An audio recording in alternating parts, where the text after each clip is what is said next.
Hi, I'd like you to meet Blizzard. She is here at the Baldwin Park Animal Care Center, and her impound number is A45-30997. Blizzard's a female, white and tan, short-haired Chihuahua mix, and she came to the shelter on January 5th as a stray in the Hacienda Heights areas where she was found.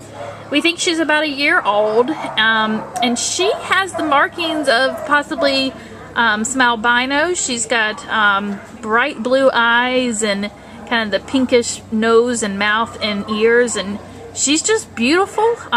When she was found in her kennel, when our volunteer went to get her, she's a little shy, but she warmed up to Amy and came out of her kennel and has been enjoying being held.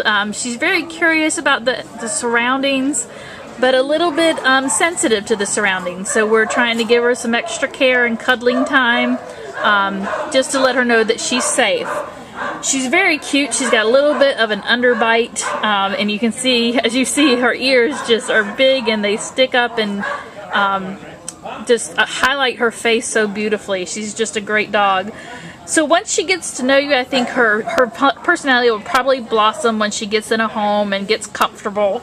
But we hope that she can be placed in a home with adults and older kids, maybe no young kids, because she is a little sensitive to kind of that kind of energy, that high energy. So we want her to be kind of in a calmer place. So please come out and meet Blizzard. We know that she'd be great in a home that can give her the love and attention that she needs. And she's here at the Baldwin Park Animal Care Center just waiting for you to come see her. She's available for adoption now. And her impound number is A45-30997. Please come out and meet this beautiful girl.